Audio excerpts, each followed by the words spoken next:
Well, hello and welcome to my blog, Being Sadaf. And here today I have with me Miss Houston, Blaine Ochoa. And I would like for you guys to meet her. How are you guys doing? So I know you've been Miss Houston for the past year. And, I'm sure everybody out there would like to know what it's like to be Miss Houston. Not just like the glitz and the glamour and the cameras, just how have you been dealing with it? What has it been like? Yeah, I mean, honestly, it's always been a dream of mine. So it's really neat for me to actually live out my dream. It took a lot of hard work and effort and energy and time to get to where I am today. And so it's been really just neat to live in the moment of it and soak it all in. Yes, there is a lot of glitz and glam to it, but also it's a lot of leadership. You're representing a city, and especially it's Houston. So it's a huge city in the U.S. and it's a wonderful city to represent. And so it's been the biggest honor. Aside from that, done a lot of charity work, a lot of different modeling opportunities, working with incredible sponsors that I've been given throughout my reign. So ultimately it's been, a big giving back process. It's really, I don't get paid, to do it. Very little money's involved, that's given. And so it's been just really a big giving back process and something that I've been able to pour my heart out and share with others. That's been wonderful. Okay, so there's something that you said I picked up on. People don't know that you don't get paid.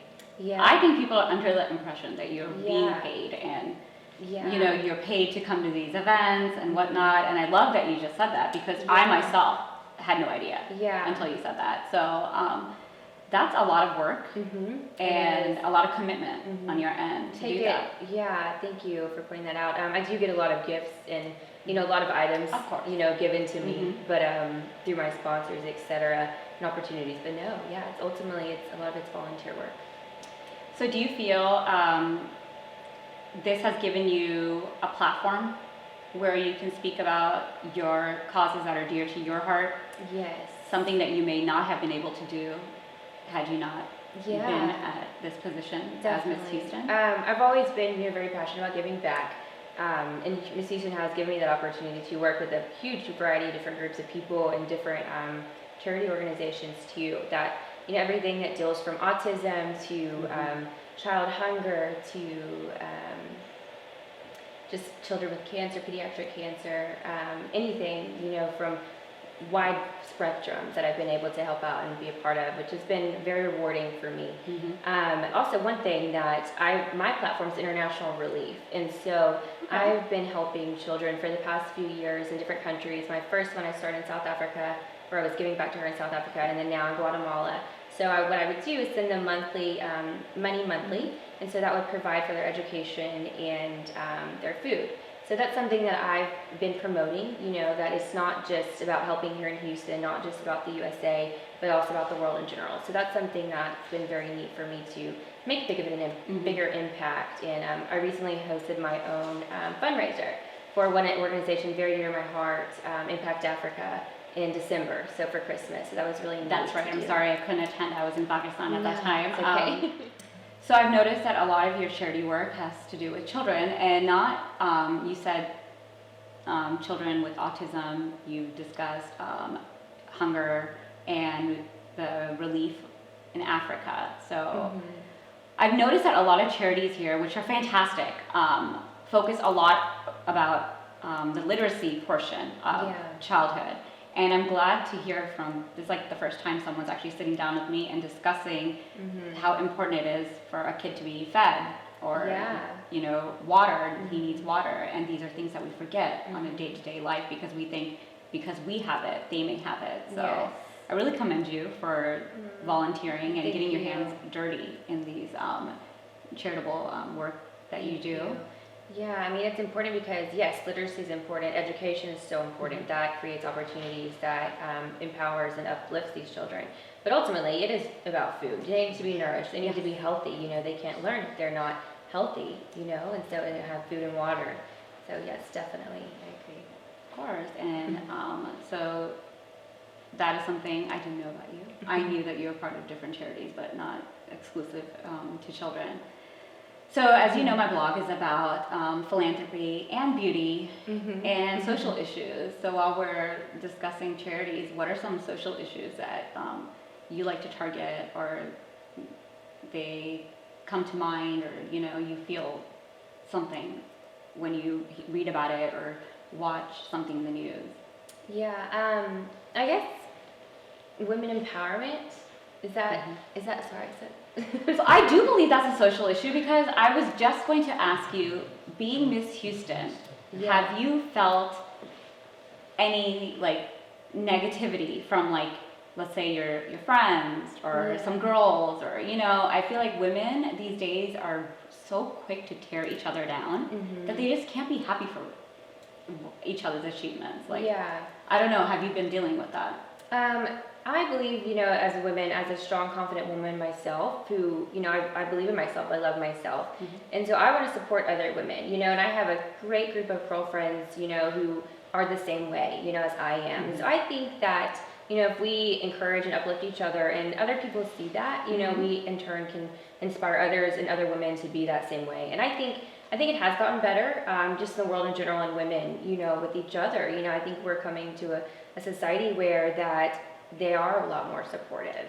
And yes, there are some, negative moments, Mhm. Girls, and guys, can be catty. Oh, They absolutely. show jealousy in different Mhm. ways. They show, disrespect in different ways, But everyone's different. And I think in turn that if we just stay positive and, reinforce that, if you're confident in yourself, that's fine. You don't have to show or be, weakness, or make someone else feel better or worse. I mean, Mhm.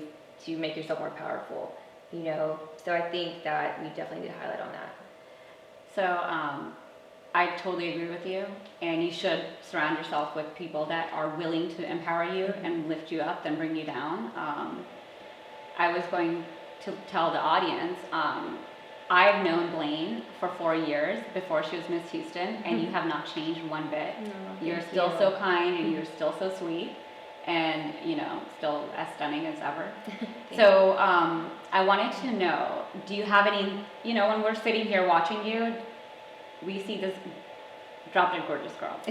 And I don't know what it is like for you, but I have insecurities, and sometimes people tell me, like, oh, why would you have an insecurity or whatnot? I mean, I'm very grateful to God, but my biggest insecurity is my nose, and I do these side poses, or I don't like looking straight at the camera. I get very uncomfortable, and I wanted to know, as Miss Houston, and knowing, that you are this gorgeous person, do you have some internal insecurities, or?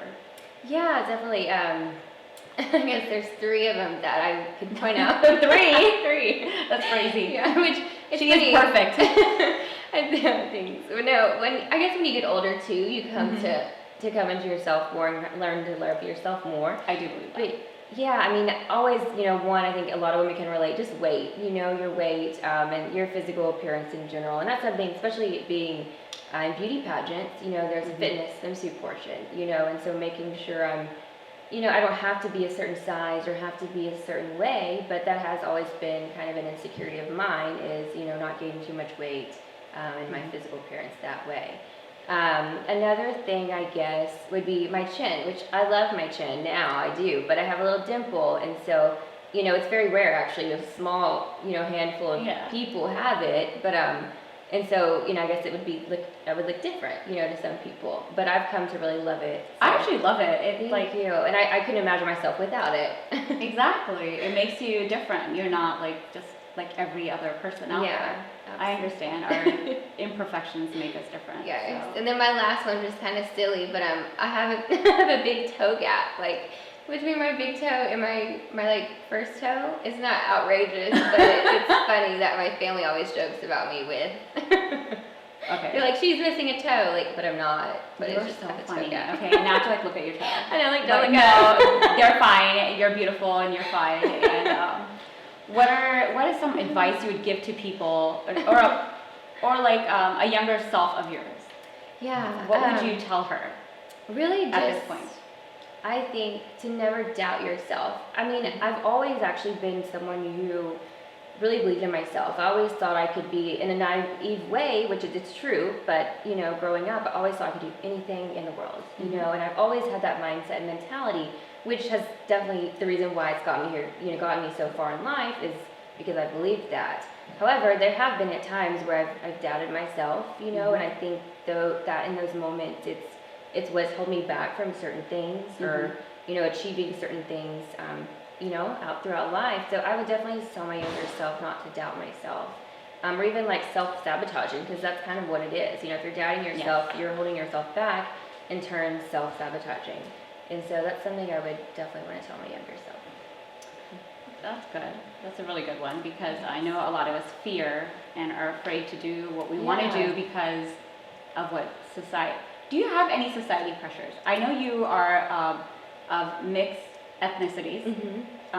Would you like to tell us? Yeah, definitely. I mean, so yes, I'm half Mexican and half white, but also Irish and Greek. And, you know, growing up, you know, there's always, growing up, I mean, I was never really bullied, you know, I didn't go through that, and I grew up in a very loving family, and so I didn't really have any childhood, you know, issues that, you know, are brought with me today. But yeah, growing up, I learned to embrace both sides, you know, both different cultures, and I've always been someone who has loved others and loved people, and it's been neat for me to, you know, be Miss Houston for one, but just in my life in general, to embrace everybody and embrace both sides of that. But, you know, one thing I guess this is one thing too many people know about me, is that I can't speak Spanish fluently. And that is half so Mexican interesting. now, and so it's actually on my bucket list to be able to learn it fluently. Yes, I'm working on it. But yeah, that's kind of funny to where maybe that could be something where the Hispanic culture may not, you know, accept me. But I love to think, you know, Selena, she never spoke Spanish fluently, and look. Oh, I didn't know that. No. Wow. Can you But speak? You can sing in Spanish. I can speak it very well. I sound good when I speak it, and I can learn it. I mean, I can pick it up, you know, I can kind of understand what people are saying. Yeah. But fluently, though, I cannot speak it fluently. I remember you were in a music video. Yes, dancing. The Spanish. It was Spanish. That's just so remarkable to me that you can't speak it, but that's awesome. I understand, you completely understand it. Yeah. It's just tough to, it's, you know, it's funny though, because I actually, I was at an appearance the other day, and I was reading to children, and they're opening a new library for the Mexican American, or is the Advancement of Mexican American, I don't know, it's AAMA, so the Advancement of Mexican Americans. And they were like, here's a book, it's in Spanish, can you please read to the children? I'm like, yeah, okay, it's in Spanish. So I read it, I couldn't understand everything it was saying. But I read it too in Spanish, I got through it. Well, that's they understood it, so that's all that mattered. Yeah, okay, so what is I have to ask, because I blog about beauty, what is your go-to beauty product? I have a lot, actually. I love beauty. I've always been a girly girl, so I have a lot of favorite beauty products. I don't know. I guess if it's like makeup, it would be my lipstick. So I recently started a lipstick and beauty line. I'm actually working on that now, 2020 now. So it'll come out probably in May. That's the planned date. If that's all so the cool. coronavirus stuff. I know I've seen things, but I wasn't sure if it was your line or if you were promoting someone else's line. Yeah, it started, my friend, she's a makeup artist here in Houston, then we became friends, and she named the lipstick after me. Yeah. And so I actually took that, the lipstick over and kind of created it into my own, you know, brand. So now it will be called, you're actually the first person I'm telling this publicly, my brand is Blaine Beauty. So that's what's launching. That sounds so nice. So this is actually, I'm wearing one of the colors, my new color, that I'll be coming out with. Yeah, so that would probably be my favorite beauty product if I have to say. Well, that's so amazing. Congratulations. Thank you. I'm so proud of you. I love the fact that you have not given up and you're going on. And you're creating this beauty product. And I can't wait to try it. Thank I you. love There'll be a few other makeup. products, but this is definitely one of my favorites that I will It looks very natural. I thought you just had like gloss on. Thanks. Yeah, it's kind of like a nude, a nude look that you can wear like with every day. Oh, very nice. Thanks. But I guess other beauty products, you know, in general. I love mascara. I have to have mascara, sunscreen. Of course. Yeah, those would probably be. I have to have face wash and moisturizer as well. Do you have a routine? I do, yes. What is your routine? Dramatic. It's a dramatic Well, we routine. can do my nighttime routine, yeah. Well, I wash my face, obviously. And right now I'm using Mark Harvey's Oxygen Face Wash. And then after that, I'll apply, either I switch, so I'll use Capriel. It's like a chamomile nighttime serum, so I'll use that, or I'll also switch with Roden & Fields. They have actually two products of them that I use. One's a vitamin C and then one's a retin-A, I think. Yeah, so I'll switch off with those kind of daily, because one's more hydrating and one's more clarifying and purifying to your skin. So those, I guess that would be my face. I only name my face routine, but yeah. Sometimes I'll exfoliate weekly, face masks. Okay. So that was the time I doubted myself, like I was saying earlier, and that was something I had to overcome, and I had to just not care what anyone else thought about me, not care about putting myself out there again. So I did, and I won. Luckily, thank God, I'm very blessed and thankful. But leading up to that, though, it was a huge challenge because I was working full time at a TV station, and I was working out twice a day. So in the morning and then in the evenings, I was driving to Houston. I worked at the TV station in Beaumont. So I was driving to Houston weekly, probably, I think it was like 3 times a week for my trainings, interview training, fitness, and walking training, so it was a lot of behind the scenes that went into it, leading up to when I won. And also, on top of that, I was writing for a magazine, and just starting doing my radio work as well for my Beauty with Blaine radio videos. So I was doing a whole bunch of different stuff. I don't think I've ever worked that hard in my life.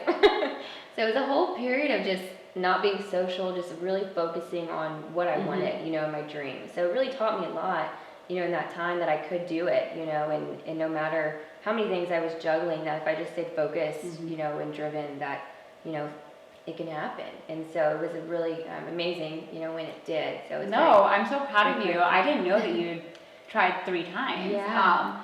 I think that is something great for others to know, that don't give up, keep trying. Definitely.